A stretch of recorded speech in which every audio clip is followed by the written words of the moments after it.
میں آپ سے پوچھنا چاہتا ہوں جس قوم نے مصطفیٰ کے خاندان کی قبروں پہ بلڈوزر چلایا ہو اس سے رشتے کی بات کیسے کر لیتے ہو؟ جس نے خاتون جنت سیدہ کائنات کی قبر کو توڑ کر کے بلڈوزر سے برابر کیا ہو اس کے ساتھ چائے پینے کا تعلق اور آپ کے ذہن میں یہ تصور بھی کیسے آ جاتا ہے کہ ہم اس قوم سے جا کر کے مصافحہ کر لیں جس نے نبی کی بیٹی کی قبر کو سلامت نہیں رکھا؟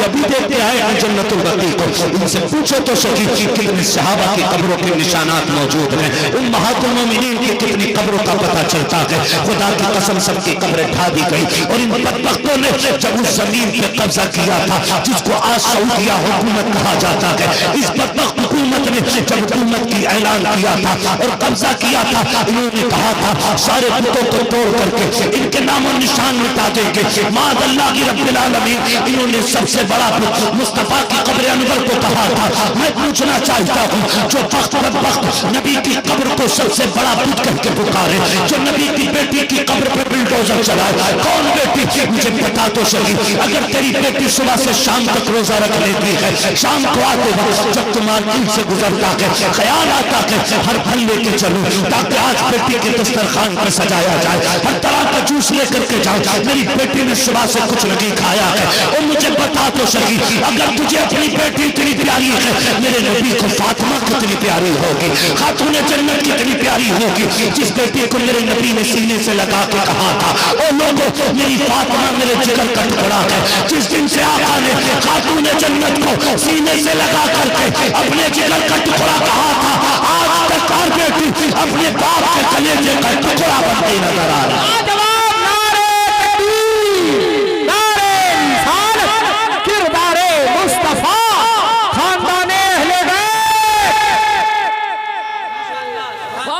میں بات کرنے لگا ہوں مجھے مگرمچھ کے آنسو نہیں آتے، سچ کرے یقیناً میں نے کئی بار فیصلہ کیا جلسے نہیں کریں گے، حد ہو گئی، کیونکہ بہت کم ایسی جگہیں ہوتی ہیں جہاں حضور کی باتوں کو قدر سے سنا جاتا ہے۔ خدا کرے آپ جیسے روز محفلیں ملتی رہے تو پھر روز گفتگو کرنے کو من چاہتا رہے۔ کیا بات ہے؟ لوگ خالی دیکھنے آتے ہیں۔ کون کون آئے؟ ارشد اقبال آ گئے، اسد اقبال آ گئے، کون کون آیا یہ دیکھ کے نکل لیتے۔ ان کا دیکھنے بھر کا حصہ ہوتا ہے، دیوانوں کا حضور کی محفل میں بیٹھ کے کوثر پینے کا حصہ رہتا ہے۔ خدا سلامت رکھے سارے لوگوں کو۔ یہ خوبصورت محفل اور یہ عاشقوں کا ہجوم آج میں کھل کے بات کرنا چاہتا ہوں، مجھے ڈر نہیں ہے، میں تو بہار بنگال میں مسلک پہ کھل کے بولتا ہوں، آج تو مجاہد ملت کے محلے میں بیٹھ کے بول رہا ہوں، آج میں کھل کے بات کرنا چاہتا ہوں۔ ہے توجہ سارے لوگوں کی؟ ہے توجہ سارے لوگوں کی؟ بہت غور کیجئے گا میں بتانے لگا۔ ہمیں انسانیت کا سبق پڑھانے والوں، رشتوں پہ تقریریں کرنے والوں، اجتماع کے نام پہ 1.5 لاکھ پہلے باتھ روم بنانے والوں، وہاں بیٹھ کر کے بیٹیوں کے حقوق سمجھانے والوں، تمہارا کلیجہ پھٹا کیوں نہیں جب خاتون جنت کی قبر انور پہ بلڈوزر چلایا گیا؟ میرے نبی نے تو ہر قبر کا احترام سکھایا تھا۔ آقا کریم نے کہا تھا کسی بھی قبر پہ پیر رکھنے سے پہلے سوچ لینا کہ زندوں کو کوئی تکلیف نہیں ہوتی جتنی مردوں کو ان کی قبر پہ پیر رکھنے سے تکلیف ہوتی ہے، اور تم نے تو صرف پیر نہیں رکھا بلکہ پورا بلڈوزر خاتون جنت کی قبر انور پہ چلایا۔ کون خاتون جنت؟ جس سے میرا نبی اتنا پیار کرتا ہے، اتنا پیار کرتا ہے کہ آقا جب باہر نکلتے تھے آخر میں سب سے خاتون جنت سے ملاقات کرتے تھے، اور جب باہر سے آتے تھے سب سے پہلے خاتون جنت سے ملتے تھے تاکہ خاتون جنت سے جدائی کا فاصلہ سب سے کم رہنا چاہیے۔ جس بیٹی سے میرے نبی نے اتنا پیار کیا ہو، اور صرف پیار نہیں، میرے آقا کہا کرتے تھے او لوگوں میری خاتون جنت میری فاطمہ میرے جگر کا ٹکڑا ہے۔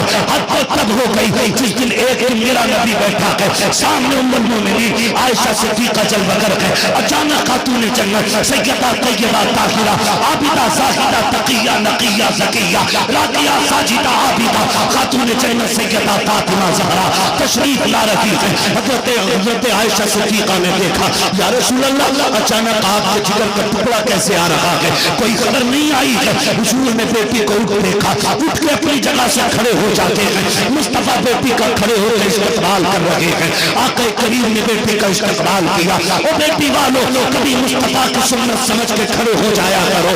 عید بیٹی آیا کرے, دروازے پہ جا کر استقبال کر لیا کرو. شان کم نہیں ہو جائے گی اگر بیٹی کے لیے 2 قدم اٹھ جاؤ گے, عزت گھٹ نہیں جائے گی. نبی کی سنت سمجھ کے بیٹی کے لیے اٹھ جا, اللہ تیری عزتوں کو پورے معاشرے میں بلندی عطا فرما دے.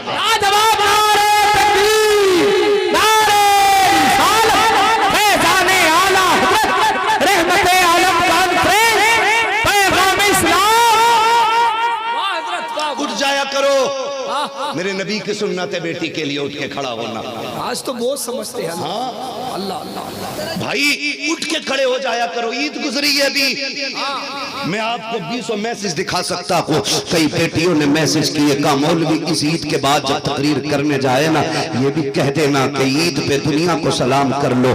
اگر بہن کے دروازے تک نہیں پہنچے تو تم نے بہت بڑی خوشی کھو دی ہے. کتنی بیٹیوں نے اپنا درد دل لکھا ہے. نام نہیں لیتا ہوں, بچیوں کو تکلیف ہو جاتی ہے. میں آپ سے بتانا یہ چاہتا ہوں, میرے دوست رشتے بڑے اہم ہوتے ہیں. بیٹیاں بوجھ نہیں ہوتی ہیں, بیٹیاں خدا کی رحمت ہوتی ہیں. بیٹے نعمت ہوتے ہیں, بیٹی خدا کی رحمت ہوتی ہے. تم نہیں جانتے ہو جب بیٹی دنیا میں آنے کے بعد ماں کے بازو پہ سر رکھ کے لیٹی ہوتی ہے, آسمانوں سے فرشتے اتار دیے جاتے ہیں. وہ فرشتے آ کے بچی کے سرہانے کھڑے ہو کے اس کو سلامی پیش کرتے ہیں اور کہتے ہیں بتا تیرا باپ کہاں ہے. بچی کہتی کام کیا ہے, کون سے مبارکباد دینی ہے, ہمیں رب نے بھیجا ہے اور یہ خبر دی ہے کہ جس کے کندھے پہ تیرا سر ہے یہ بھی کمزور ہے اور تو بھی کمزور ہے, مگر فکر نہ کرنا تیری اور اس کی سلامتی کی ذمہ داری رب نے اپنے کرم کے دامن سے عطا فرما ڈالی. لاجواب, زندہ باد زندہ باد. لوگ کیا سمجھتے ہیں بیٹیاں بوجھ ہوتی. قسم خدا کی میرا رب محبوب کے آنگن میں کبھی 4 پھول نہ کھلاتا, 4 پھول نہ کھلاتا. لوگ ڈر جاتے ہیں. رب سے بیٹیاں مانگا کرو, بیٹوں سے نسلیں چلتی ہیں. بڑا نصیب والا ہے جس کے آنگن میں بیٹا ہے, لیکن وہ بہت نصیب والا ہے جس کے آنگن میں بیٹیاں مسکرایا کرتی ہیں. بیٹیاں مسکرایا بہت نصیب والا ہے. سچ بتا رہا ہوں, آپ کو دکھ ہو جائے پردیس میں ہو, اللہ نہ کرے کوئی ناگہانی آ جائے اور آپ کے ساتھ کوئی پریشانی آ جائے, بیٹے کا فون بعد میں آئے گا, آزما لینا بیٹی کا فون پہلے آ جاتا ہے. سچ ہے, حق ہے, یہ لکھ لینا. بیٹی کا فون پہلے آ جاتا ہے.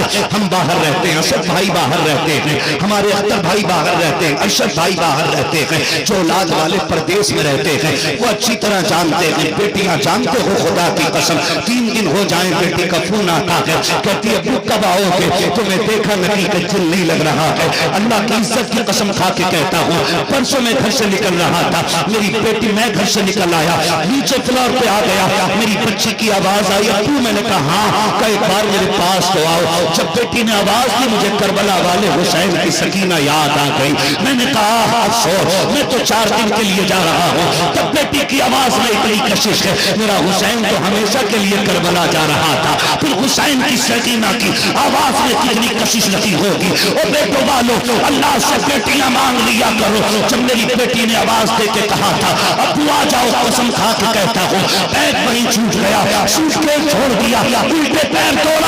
بچی کے پاس جا کے میں نے بیٹی سے کہا تھا بیٹی کیوں بلایا ہے, اس نے مسکرا کے کہا ابو بتاؤ نا باہر جا کے میری یاد آتی ہے کہ نہیں. یہ جملے میری بیٹی کے تھے. اور بیٹیوں والوں تمہیں مبارک ہو, تمہاری آنگن میں سچا ہمدرد رہتا ہے, تمہارے آنگن میں بے لالچ کے تمہیں پیار کرنے والا رہتا ہے. آج جب بیٹیوں کو بوجھ سمجھا جاتا ہے, آج جب بیٹیوں کی رخصتی پہ ڈی جے بجتا ہے تو وہ زمین پہ نہیں کلیجے پہ لگا کرتا ہے. آج جب بیٹی کی رخصتی پہ بیٹے ڈانس کرتے ہیں تب کلیجے ٹکڑے ٹکڑے ہوتے ہیں. میں پوچھنا چاہتا ہوں بیٹی کی رخصتی پہ ڈی جے کیسا, بیٹی کے نکاح پہ یہ خوشیاں کیسی. پہلے کا دور تو بڑا نازک دور تھا, جب بیٹی کی رخصتی میں 8 دن رہ جاتے تھے, باپ کھانا چھوڑ دیتا تھا, بھائی چھپ چھپ کے روتا تھا. میں پوچھنا چاہتا ہوں آج ہم کدھر چلا گیا. کیا بیٹی تیرے آنگن کا حصہ لگی تھی, کیا بیٹی تیرے درخت پہ لگنے والا پھول لگی تھی, کیا اس کی جدائی رلائے گی نہیں, کیا اس کی کمی تمہیں یاد نہیں آئے گی کبھی بستر پہ لیٹے وقت جب چادر سنتی ملے گی تو تمہیں بیٹی کا ہونا یاد آئے گا کبھی جب روٹی ٹھنڈی آگے آئے گی تمہیں بیٹی کا نہ ہونے کا احساس ہو جائے گا جب کبھی پانی پینے کو جی چاہے گا تم آواز دیتے رہ جاؤ گے اور کوئی پانی نہیں دے گا تب تمہیں بیٹی کے نہ ہونے کا احساس ہوگا ہاتھ جوڑ کے کہہ رہا ہوں خدا را ان بیٹیوں کی قدر کر لو میں یہ کہتا ہوں اگر بیٹیاں شرارت کریں ان پہ غصہ نہ کیا کرو یہ شور مچائیں انہیں ڈانٹا نہ کرو تم اور میں نہیں جانتے ہیں یہ باپ کا آنگن ہے یہاں بیٹی جیسے چاہے جی سکتی ہے لیکن چوڑے میں لپٹ کے جائے گی 3 مرتبہ قبول کا جملہ اس کے دامن سے لپٹ جائے گا پھر جس آنگن میں قدم رکھے گی خدا جانے وہاں کالیاں پہلے ملے گی یا روٹی پہلے ملے گی تختے پہلے ملیں گے یا کھانا پہلے ملے گا تانے پہلے ملیں گے یا رام کا بستر پہلے ملے گا اس لیے بیٹیوں کو آنگن میں مسکرانے دینا تاکہ اگر سسرال میں تکلیف بھی آ جائے باپ کے آنگن کی خوشیاں اس کو کبھی رونے نہ دے مصیبت میں باپ کی خدمت اس کو مسکراہٹ دیتی نوجوان نعرے تکبیر نعرے رسالت فیضان اعلیٰ حضرت خاندان اہل بیت عظمت مصطفیٰ کردار مصطفیٰ علامہ مفتی حماد صاحب مراد آبادی